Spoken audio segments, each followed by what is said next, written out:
What's up, Earth Rockers? It's your boy Shovatar here. I'm here again. I'm back.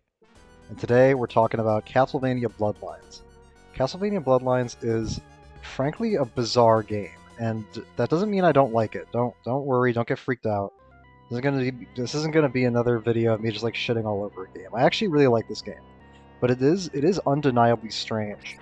Um, which it looks different, it sounds different, it kind of even feels different, even though it is like basic Castlevania gameplay. You're swinging a whip, you're hitting dudes, um, and that's all intentional. I did read a little bit about the development of this game, and this was a game that was designed explicitly for the Genesis and was supposed to kind of feel distinct from the entries before it. So, and that extends not and that's not just in terms of the gameplay, but that also extends to the story and the setting. Unlike previous Castlevania games, Castlevania Bloodlines takes place much closer to modern day. I think it's like 1983 or like 1985, and you play as Chad Belmont, captain of the high school football team, whose girlfriend gets kidnapped by Dracula while you're on a field trip to Europe. And it's your job to not only rescue her, but also visit several significant sites throughout Europe so that you can ace your history final. And that's the basic plot of the game. You are aided in this by your best friend Alucard, son of Dracula, who's been disguising himself as a high school student because he's anticipating Dracula's return. He knew Dracula would do this, that's why he went on the field trip.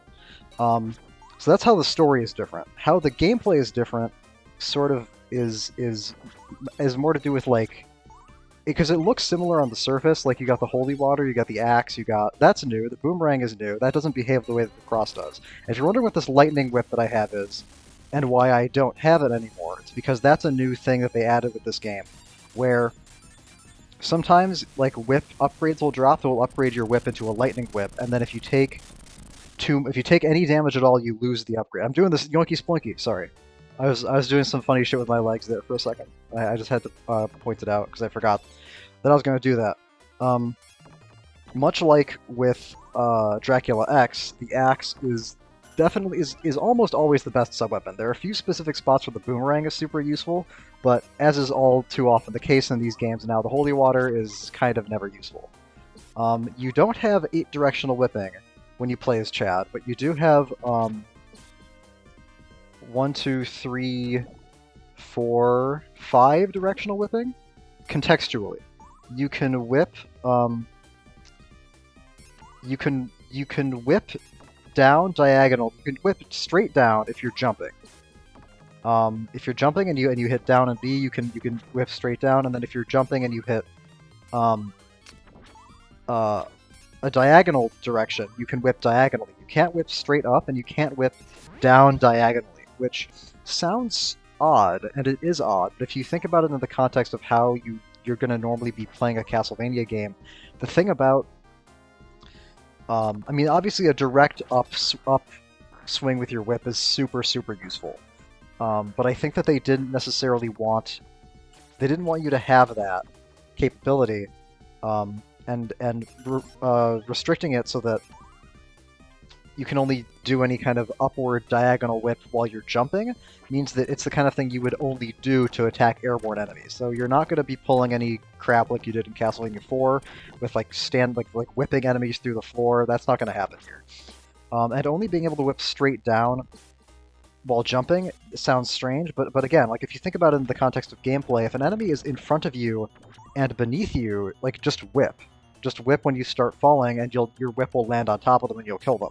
I sort of talked about that in my in one of my Castlevania 3 videos about like the falling whip, and how the falling whip is really, really important to master. That's another thing that Chad can do, is he can swing. He can like swing back and forth. He can use his whip like a rope, like Indiana Jones. And here we have the first of 2,000 mechanized golem bosses in this game. I think they figured that. I think and this is something that this was like the criticism I read about this game before I even played this game, before I knew anything about this game. People said, "Oh, there's too many golem bosses. There's too many like robot bosses," and I agree. I agree basically, but I think they did it because they figured that it was the modern day, and they wanted to emphasize that like modern technology was available. So that's why it's like this. Not an excuse. doesn't make the criticism invalid, but it is just a reason why it's like that. Another interesting thing about Castlevania Bloodlines is that it's really is sort of it's like the anti Super Castlevania 4, and that's not all good, because Super Castlevania 4 had this very cinematic presentation to it, and like the environments were all very intricate and detailed, and even though the environments in Bloodlines look fine, like they look great, they also do kind of look like video game levels.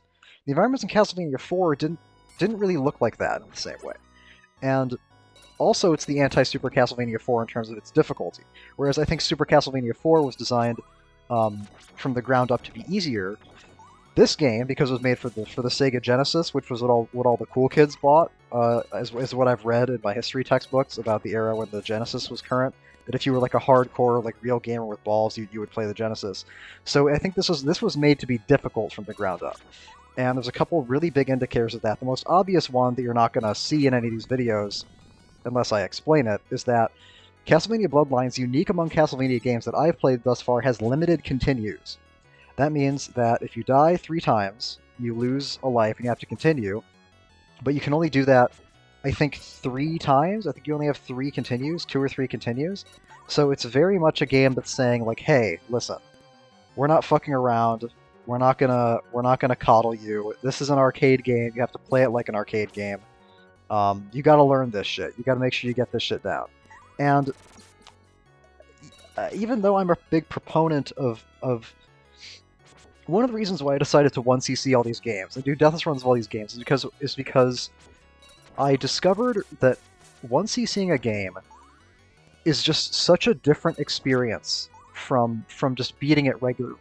And just beating it regularly is such a different experience from beating it with save states. And like your perception of the game completely changes depending on what stipulations you place on yourself in terms of how you play it.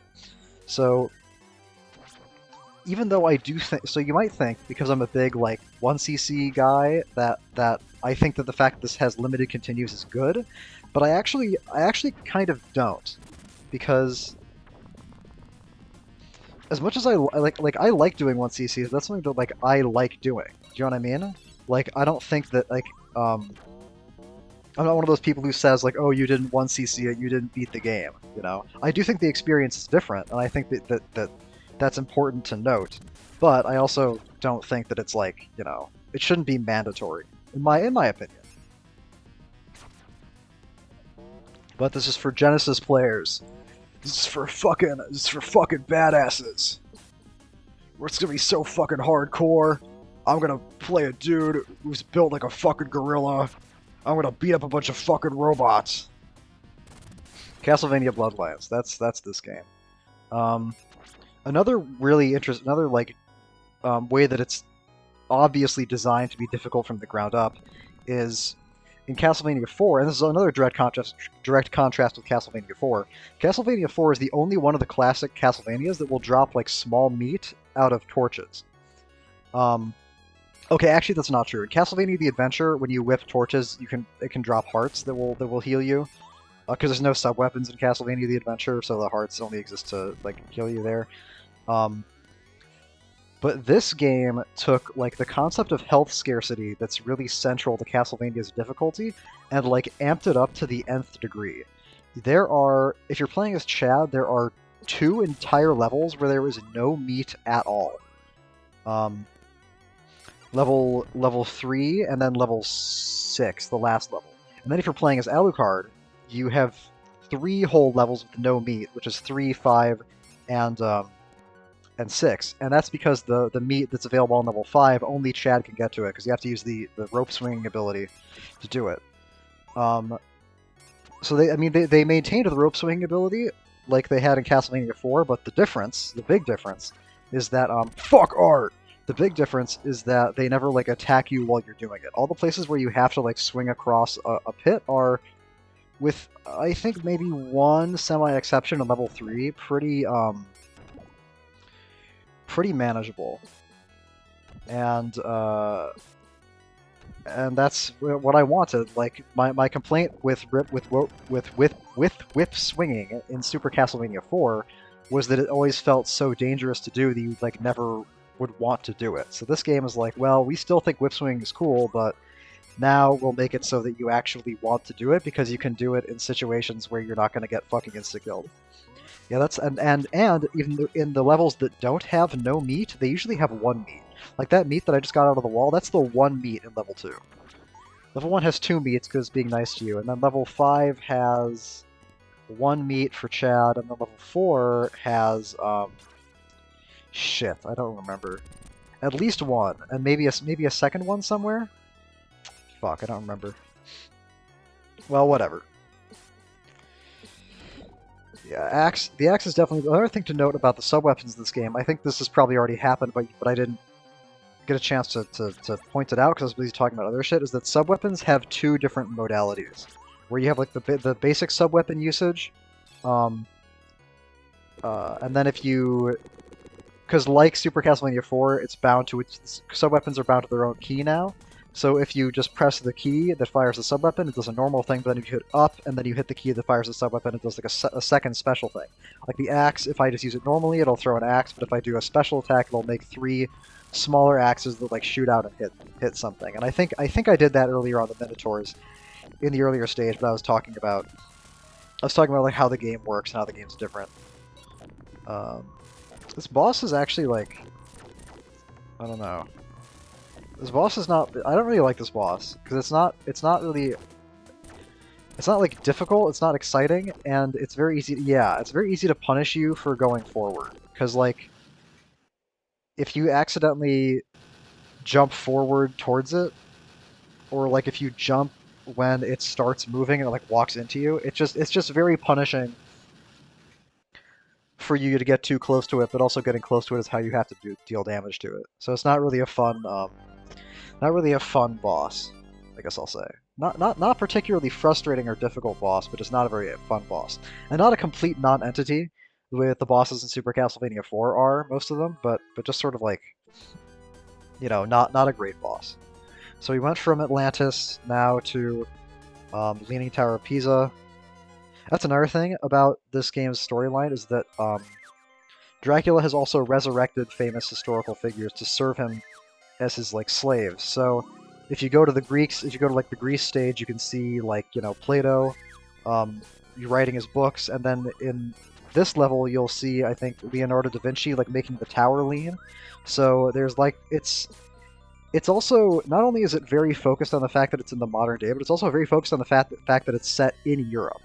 And every Castlevania game is set in Europe, but most of them don't really emphasize that. I guess one thing that this game has in common with Super Castlevania 4 is that it is conceptualized as a grander adventure than just you going through Dracula's castle. Much larger. I mean, on a much larger scale, you're going across like an entire continent. So, it doesn't exactly feel like it. And this is very clearly an allusion to 5C from Super Castlevania 3, or from Super Castlevania 3, from Castlevania 3 Dracula's Curse. The red background, the stairs, the turrets everywhere. That's 5C, but Bloodlines edition, much easier to get through in this game than it is in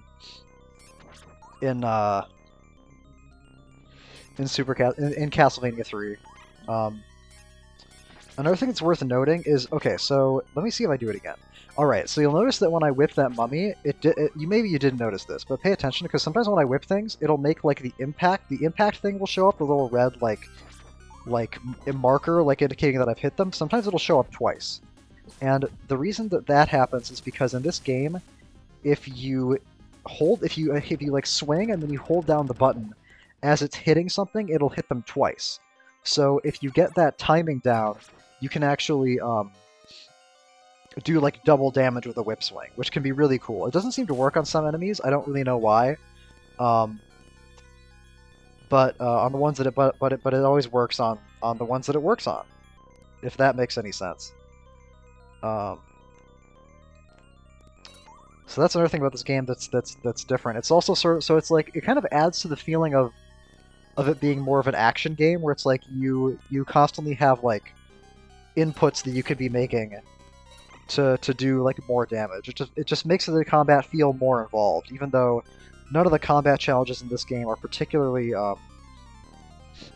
excuse me, are particularly, like, tricky. Like, there's nothing in this game that I can think of that's on the same level as, like... Whenever I think of tricky combat challenges, I always think of, like, the Grim Reaper hallway in Castlevania 1. That's kind of, like, a good example.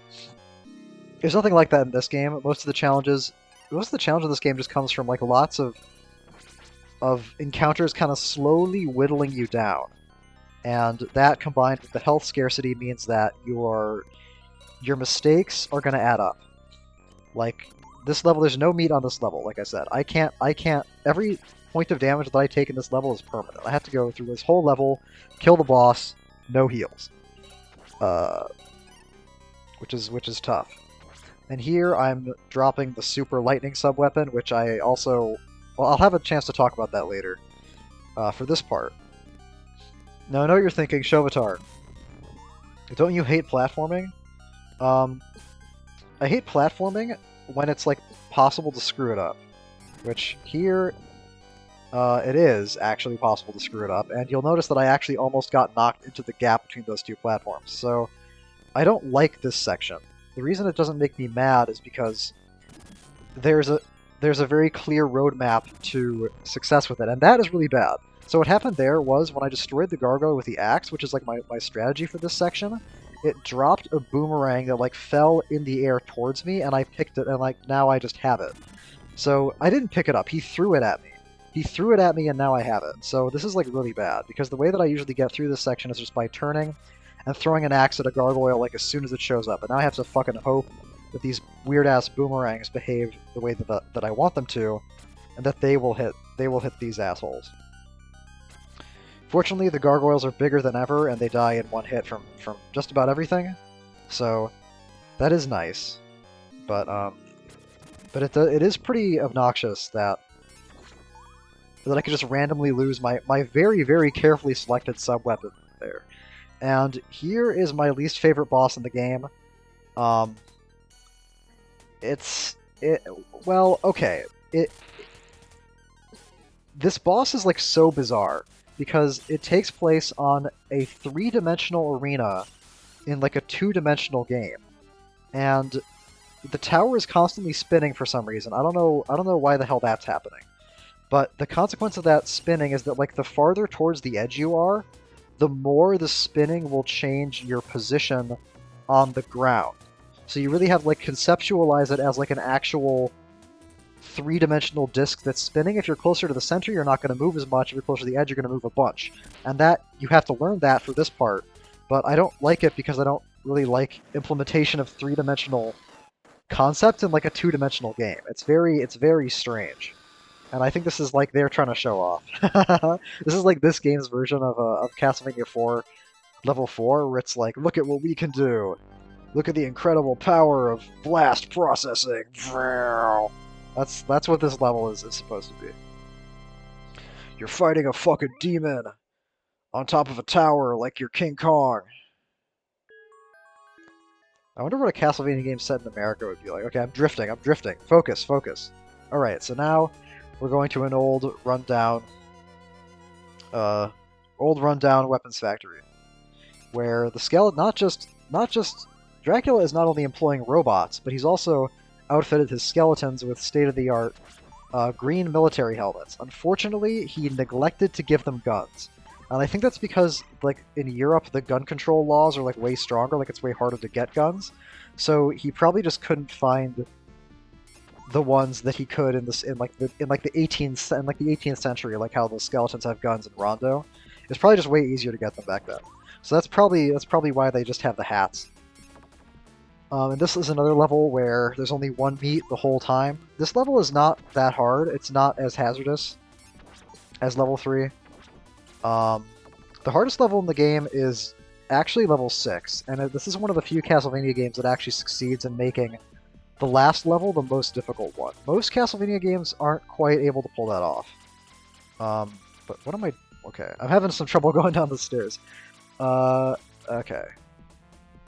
Yeah, he was able to find old flails, but no machine guns, which is good. I mean, I can't complain that I'm not getting shot at.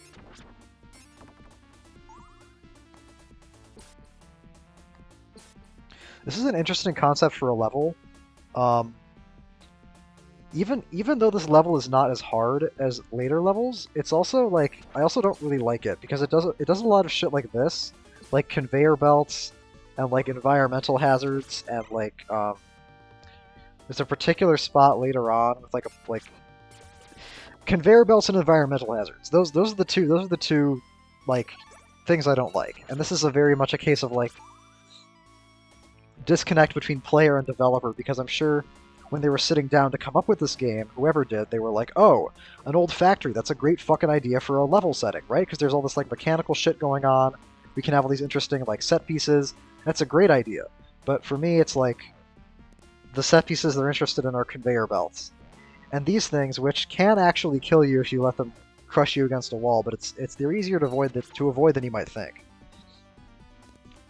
This is by contrast, this is like a very, very classic Castlevania level right here. I feel like I've done this level half a dozen times. This is Castlevania 4 level A. This is like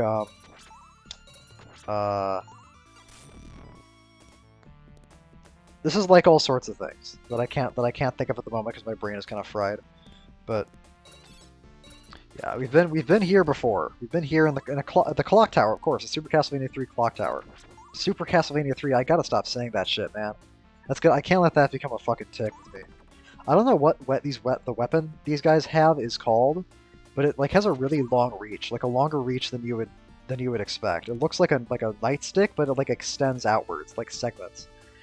This part is really tricky because it features jumps that you have to do with very specific timing, and ghosts that are spawning, and that's why I'm like playing. Yeah, I'm baiting this guy over here first so I can kill this guy before I do the jumps across the platform, and now I have to do the platforming. And there's a ghost at the very end here that I think is impossible to avoid taking damage from, or I mean it's probably not impossible, but it's extremely difficult to avoid taking. Where is he? Where the fuck is he? What the hell? Okay, there's supposed to be another ghost down there who like intercepts you and like hits you when you get down there, but he just didn't fucking show up. Okay, whatever, man. I think I'm remembering that right. I mean, it's been a while since I played that game, but I remember that ghost like really distinctly. Excuse me. And Frankenstein goes down. People think that Frankenstein is the name of the doctor, but actually Frankenstein is the name of the monster. It's like a Mandela effect thing. Like there's no such like Dr. Frankenstein isn't a real character. These are fucking weird. These little like bug motorcycles. I think they went a little bit crazy with some of these like enemy designs are a little bonkers. And yeah, I don't really like this part here because it's kind of like in level 8 of Super Castlevania 4. It's like another thing that makes you wait. We have to like wait, go. Actually, that one's not that bad, but this next one coming up is, yeah.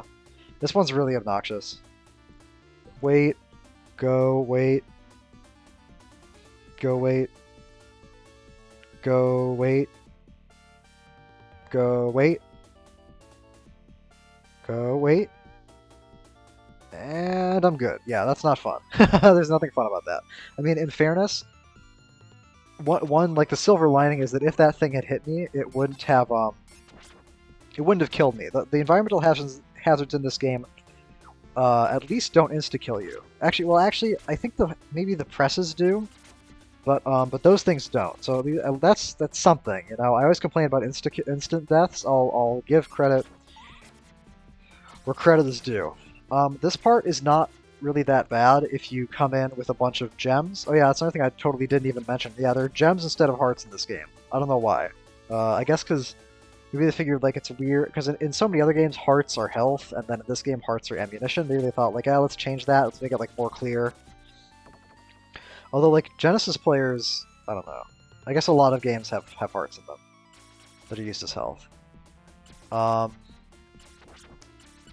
Yeah, this part is tricky. See, I think I'm just gonna have to jump down there and hit this guy. I swear to God, sometimes these enemies are like in range of the boomerang on these little rotating platforms, and sometimes they aren't. And I don't know. It's like a weird timing thing that seems different from platform to platform. Yeah, I just jumped across and hit him. That's what I should have done from the start. That guy is just too fucking hard to hit with the boomerang. I could be sitting there all day. And now here we are with Golem robot boss number 4, because the boss at the end of level 1 was a robot, and then the boss is in the middle of level 2, were two like big lifeless like golem robots. This boss is fucking bizarre. It's bizarre in terms of its appearance, and it's bizarre in terms of its yeah, I didn't play that right. In terms of its like attacks, where everything about it is just weird. Like, do I even need to say anything? Look at what's happening on your screen right now. This is just fucking bizarre. I don't know what the point was. Clockwork monster. Like, if you told me there's a clockwork robot boss in Castlevania Bloodlines, this is probably the last thing I would have ever envisioned. I would not have envisioned a creature literally made of gears, like a fucking Pokemon design. This is another boss where, like, the only boss really where sub-weapons are... This is a boss where, like, sub-weapons are useless. The Holy Water is available right before this guy, but I'm pretty sure the little orb he has is, like, too big. Is, like, too high off the ground to get hit by the flames of Holy Water. And besides, in this game, Holy Water is, like, fucking nerfed. It doesn't do any fucking damage. It, like, slightly increases your range, and it hits multiple things. So, it does exactly the same thing as a fucking whip swing does. I don't really understand. So something that's also worth noting about this game and why it's so hard is that there are 1-ups in this game. I haven't gotten any because this is a Deathless run, so I'm not like concerned with 1-ups. I'm not concerned with like going out of my way to go get them. But there are no extra lives from points. The score is just like your score. It doesn't mean anything. It's completely irrelevant.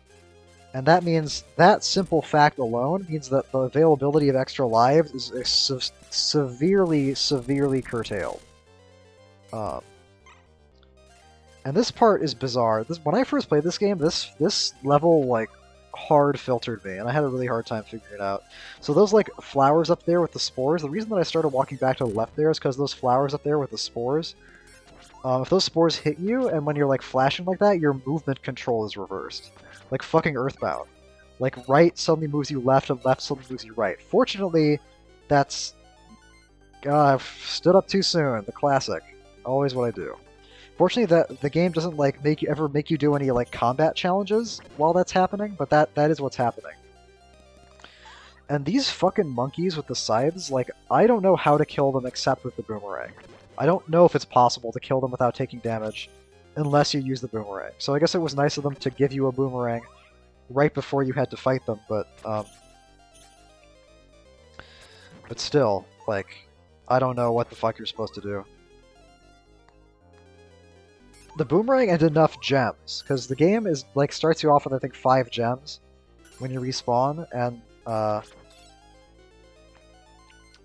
getting enough of them to kill all 4 of those guys could be tricky. Another thing that I hadn't even pointed out yet, but which is I'm going to point out now. Brace yourself. Is that you can't pick up sub-weapons that you drop like you can in Rondo, but their compromise for that was that they made torches that have sub-weapons in them look different. If a candle is like 2 candles, then it doesn't have a sub-weapon. If it's like 1 candle, then it has a sub-weapon, and that's good because that's the other way you always you're going to lose sub-weapons by accident, is by whipping a torch and jumping into it and then accidentally picking up a sub-weapon. So they fixed that problem. Took a long time for the 2 height knights to show up. Yeah. This fucking asshole with the gigantic torso, like, I don't understand this part at all. There's no way, it seems to me, like that part where the dude with the fucking scimitar starts coming at you and an axe knight spawns behind you is just, like, fucking impossible. Like, you're gonna take damage from something. The only way you wouldn't is if you can kill that yellow guy as soon as you see him, but in order to do that, you need the lightning power from, like, the lightning whip, which is why I really wanted it back there, and why I remember being pissed when I accidentally, like, stood up too soon with the orbs and lost it. And that tower of turrets that I just destroyed there, the way that I did it there is how you have to do it, because um, when you hit a turret in this game, like when you hit like a skull, it uh, it turns around and starts shooting at you. Um, so I couldn't like hit the one underneath it because when like the turret, like the next skull falls down in the pile, it also turns around. So if I ever hit the one at the bottom, it would start turning around and shooting me. And I'd be getting shot from two different angles, and it would just suck. And you know there are platforms up there. Like I could have kept swinging across if I wanted to, but there's nothing up there basically.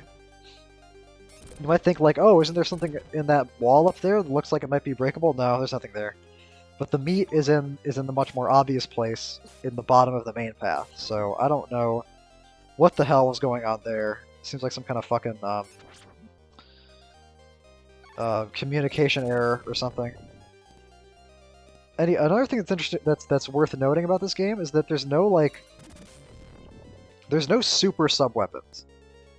In every other Castlevania game, there's either like a sub weapon that's objectively the best, like the cross in 4. I shouldn't say objectively, like one or two sub weapons that are like good, like the stopwatch, the holy water, in the 1 and 3, and then like the cross in 4, and then in Rondo it's like the Bible, or maybe the axe, and then like using those sub weapons is like there are bosses that like if you use a particular sub weapon, the boss goes down like so much easier.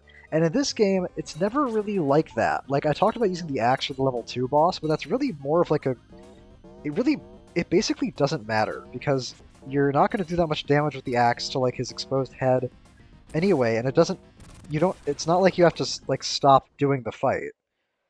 Like, the thing about that fight that's hard isn't like how fast or slow he dies, it's about avoiding the falling rocks. So, yeah, that's the super lightning attack. That's what those blue balls you just saw spazzing out on the screen are.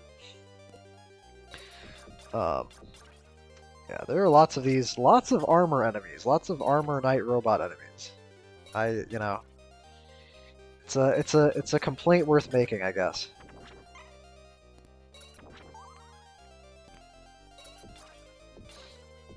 This guy is actually, the timing for hitting that guy is actually pretty tight. Okay, so now I guess they have bullets for this guy, but they didn't have any guns for the skeleton. This mini boss, it like kicked the shit out of me the first time that I saw it. I didn't even understand what was going on. But you're supposed to hit him. The pillar is the boss, and you're supposed to hit the pillar when it shows up. And fortunately, these projectiles don't stay on the screen. They can only be like they dissipate after a set period of time. And also, fortunately, you can control the direction that they shoot in. Where if you're on the statue will kind of aim at you. Like if you're standing on the right, it'll always shoot that same pattern that it's doing over and over again. And this is the best pattern because lights will pass in front of the tower's like body while you're whipping it. So while you're doing damage to the tower, you'll be destroying projectiles and keeping yourself safe. So that's a really interesting boss, and I hated it when I first found it, but once I figured out how to do it, surprise, surprise, I actually really like it. And now I'm going into the level 5 boss with a fucking truckload of gems. I actually don't remember how many gems the super attack for the lightning whip costs. I think it's like 10? 10 or 5? Seems like a good guess. Maybe, no, isn't it like 8? Isn't it like some weird number like 8? I guess I'll find out, because I know I'm going to do it in this fight. So in this boss fight, okay, it is 8. You beat the shit out of some lady until she becomes a giant bug monster. And here, I'm not playing this super well. See, this is... Now, okay, what I should have done as soon as it got into the corner was jumped up and started diagonal whipping it, and like bullying it in the corner. Like this. This is exactly what I'm talking about, because you can interrupt his lunge. Yes! Attaboy, Chad. That's what I mean. Because and I hesitated there. I should have just started doing that from the start, but I was just playing scared. Because this game is hard, and I was getting towards the last level, so like last level nerves were already kind of like getting to me. Another thing that's really interesting, well, I guess I'll wait to talk about that. So level 6 is a level with no meat. There's no meat in this level, although there's kind of an asterisk to that, where it ends with a with a boss rush, kind of like how 4 ends with a boss rush, but you can get healed in the boss rush at a certain point. So there is a heal in this game, in this level, but like from the start of the level all the way to basically, okay, so here's the boss rush. Actually, you know what? I can't talk about the boss rush. I have to talk about this room. I don't like this room. If you're confused as to what the fuck is going on, I am too. It's basically, the game is basically fucking with your perspective by showing you certain platforms in certain places and then other platforms in other places, and you just have to, like...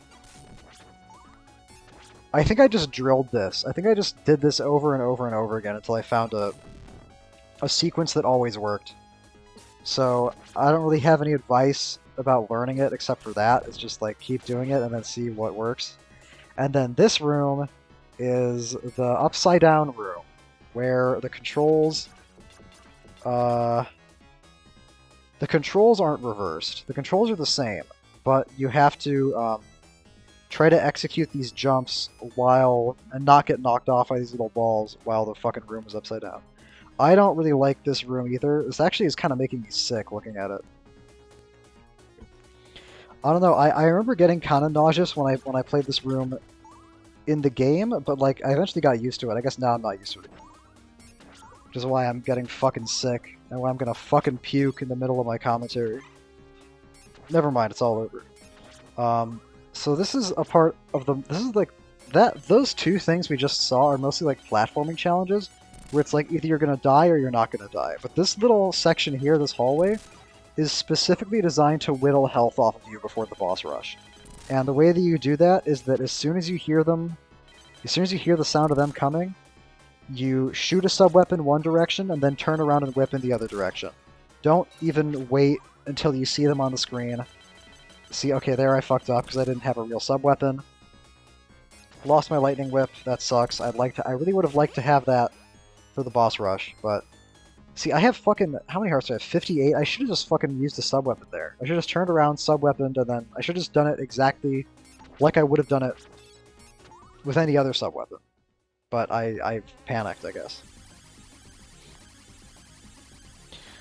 So, here is the boss rush. The Grim Reaper has 6 cards. 3 of them take you to a boss. 2 of them, he just shoots a projectile at you that's really easy to dodge, and then 1 of them heals you. And it's kind of up to you to decide when you want to get that heal. And for me, I want to get that heal as late as possible. Because that way I'm getting maximum value, because it's a full heal, right? And if you think of it as like... You want to get as much value out of that full heal as you possibly can, so you want to use it when you have the lowest possible health. So you have to kind of play this game of risk-taking with the boss rush, where it's like, do I have low enough health to like you want low health, but you don't want health that's so low that like you're gonna fucking die. You know what I mean? You have a choice between like, do I take the full heal or do I go into this next boss and try to like get even more value out of it? Because once you get that heal, once you take that heal from the Grim Reaper, every other piece of damage you take is going to be with you for the rest of the game. Like, you fight the Grim Reaper, you fight Medusa, and you fight Dracula. There's no other heals. So, what you want to do, ideally, is get the meat at the very end of this recap boss rush. So you have full health going into Death, Medusa, Dracula. That's kind of what I'm trying to get at, is you have to balance these risks. Now, to be fair, if you're playing this game like casually, if you're not going for a Deathless run, I think there is a checkpoint somewhere in here. I don't remember where exactly it is. I think there's a checkpoint between Death and Medusa, and then another checkpoint between Medusa and Dracula. I think. I don't entirely recall. Because it's been a while. But you do have to do all this shit. You do have to do all this shit all at once. There's no checkpoints in the middle of the Grim Reaper first half of the boss rush. It's funny, it's like a boss rush as part of a boss rush. Because it's like Death Medusa Dracula is a boss rush, but then the death fight is like a boss rush in and of itself. So, like I said, they really liked their action in this game. They really wanted this to be like the game where you go around beating the fucking shit out of people. That was their creative vision for Castlevania Bloodlines. Not complaining, you know me. I'll take boss fights over platforming any fucking day of the week. And this game does have like the thing. Okay, so the level 6 platform, like the reverse room shit, like the upside down room, and then like the room where you can't fucking see what you're doing. Like those are bad, right? Those are bad because you can't see what you're doing, and because it's like because you can't see what you're doing, and there's nothing fun about not being able to see what you're doing. But I guess they don't bother me because there are solutions to both of them. Like in the fucked up perspective room with the stripe in the middle, you can like learn that room, and you can learn a sequence to get through it consistently. And then with the upside down room, the thing that I like about that is that you are not in any rush. You can keep jumping over those like glowing balls and like keep waiting for the right time to judge what you're gonna do. So it doesn't like, it's not rushing you. It's not like a fucking QuickTime event, which is what I've described certain platforming sections as in the past. And here we are in the Grim Reaper fight. Grim Reaper is for some reason wearing orange instead of black. I don't know what that's about. So what I was trying to do there when I ducked was I wanted to jump and whip down to like hit him as he slid under me, but I just fucked up the input. Yeah, this is not good. Okay, there we go. Yeah, you want to kill Death as quickly as, like, before he does that shit. You want to try to kill him while he's doing his like, throw the scythe around shit from Super Castlevania 4 when he goes in the corner. So, that's when he should have died. But I fucked up, unfortunately. And I am standing here. I guess I gotta use the bathroom. Apparently. I mean, that's good. The last thing I want going into Medusa and Dracula is to be distracted because I have to, you know, answer a call of nature. The moon was red before, now the moon is white. I have to admit, I know the basic premise of the story, but I don't know why exactly Dracula's coffin was brought into England, because that is what's happening here. And like Castle Dracula was like destroyed. I mean, I know that's what happens in Bram Stoker's Dracula the novel, is Dracula goes from Transylvania to London, but I'm pretty sure he goes back to Transylvania and then he gets killed there. So I don't know why. And this game takes place after that. Like Bram Stoker's Dracula was published in like 1890 something, and I think takes place in around that era. This is much, much after that. This is like the 1980s. So I don't know. Maybe it's just a callback. Like, hey, remember when Dracula went from Transylvania to England? And plus, that lets them make the first level of the game be like a recognizable like Castlevania first level. Do you know what I mean? While also keeping intact their continental historical tour idea. Because if you want the first level of the game to be like a classic Castlevania level 1, that means that it has to be in Castle Dracula. So that means you have to be there at the start, not at the end. This is a really interesting fight. This is actually a boss fight that I really like because there are correct solutions to everything that it does. And it's just like a tight timing thing. Like, jump over the tail there. You have to wait until like right when the tail is starting to move towards you. The timing there is really specific. But this is actually kind of like Slogra, except in reverse, where with Slogra it's like phase 1, it's easy to not take damage, and then phase 2 it's really hard to not take damage. With this one it's like phase 1, it's hard to not take damage, and then phase 2 it's easy to not take damage.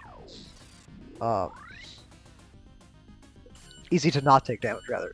So what happens is this lady is going to teleport back and forth. All you got to do is just keep up the forward pace. It's kind of like Shaft and Rondo Blood. You just kind of have to keep after her, keep hitting her, and if you can hit her before all the things that she summons, like finish. So basically, she summons like 4 things there, and then like you have to hit her 4 times before they finish like casting something. If you don't hit her enough times fast enough, then she like gets an attack off. and now she's going to do 5, and the next one she's going to do 6. So it's like slowly ramping up how quickly you have to like stay on her. And there is a timing where you can like jump and fall and whip. Like I'm doing it here where I'm hitting her before she's even shooting any fireballs at me, but I'm ducking anyway just to be safe, because the animation of like the fireball being conjured kind of also looks like how it looks when she just gets hit. Like there's the little like red, yeah, the little red impact point. It's like a red thing towards her face where the fireballs come out of. I just duck all the time for safety, and you have time to duck. You know, I have that was 6 hits. That was the one where I had to hit her the most times, and that was the one I was the slowest on, and I still got it done. So you have plenty of time. You have plenty of time to beat the shit out of this lady. Medusa doesn't look like this in any other games. At least none of the other games that I have played. Maybe this is like a lore thing. But like I said, I only know the premise. I don't know all the details.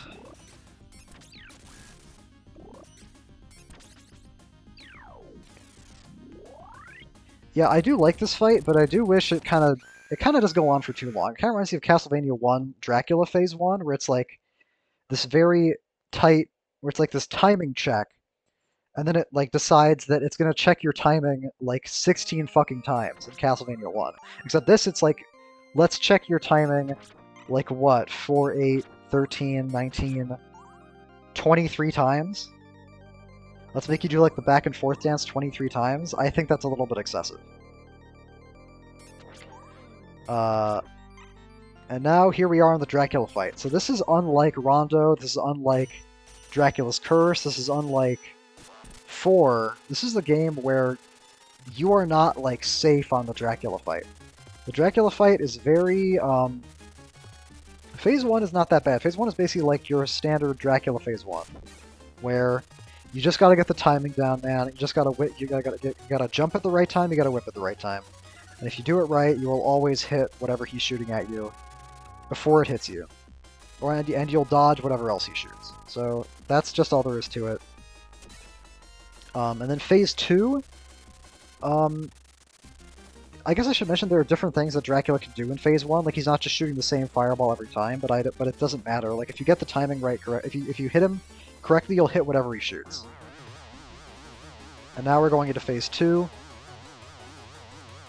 Phase 2 is difficult because this guy, like, he moves around really fast, and I think he does move to the same positions every time, but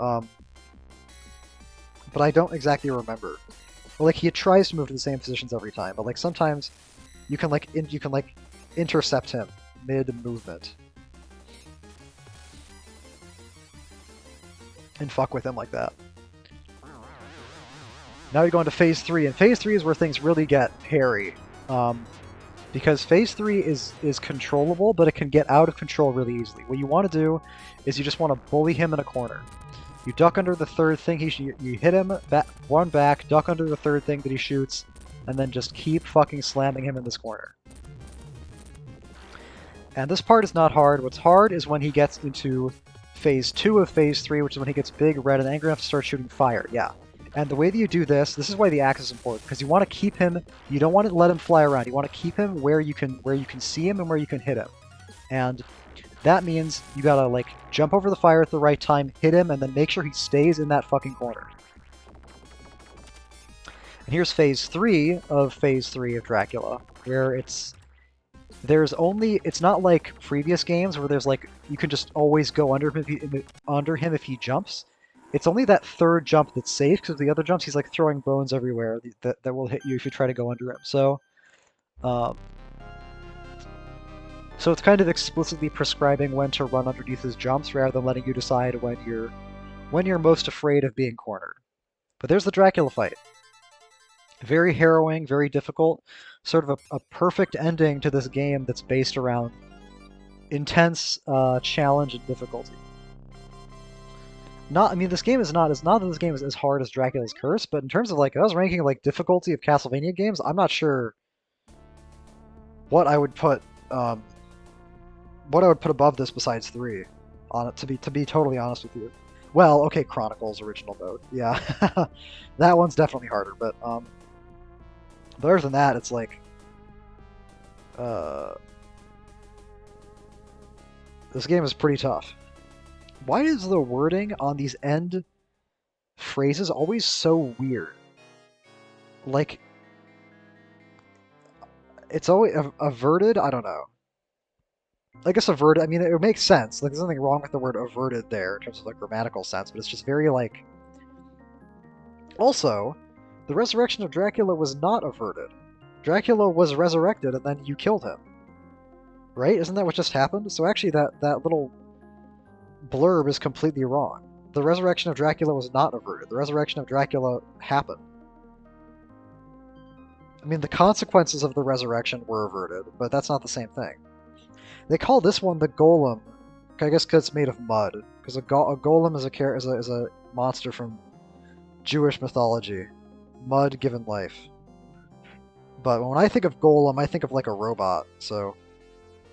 I think of like something that's more explicitly like a construct. Like the suits of armor bosses. That's what I think of. And this thing kind of, I don't know what you'd call this. Goofy shit, honestly. Yeah, it's funny because the game does like its boss fights, but I don't really like the way any of the bosses in this game are designed. Again, it's like exactly the opposite of Super Castlevania 4. Where Super Castlevania 4, I like the bosses' designs, but I hate the way that they play. But in this game, it's like, I like the way that they play, but I don't really like their designs. And I kind of have to be... I've always said, when I talk about video games, that the number one most important thing is gameplay, right? Gameplay has to come before everything else. That's just, like, hard-line rule. So, even though I don't really like the visual design of the bosses as much, I sort of... They don't bother me. Like, I don't get pissed off by the bosses in this game. So I have to, you know, I have to hold by my, stand by my convictions. So this game is fucking bizarre. Like, everything about this game is weird. But it's also really fun. And it's, if you're looking for something that's hard, and that's hard in a way that, like, you don't have to, like, you don't have to, like, make yourself once you see it or anything. No. The game is telling you you've only got so many continues. So if you want a game that's, like, organically hard, that's, like, hard from its foundation, that's this game. So I hope you enjoyed this video. There's going to be more videos coming soon. I'll be playing Chad on hard mode, playing as Alucard. Keep an eye out. I'll be trying expert mode later on. What do you know?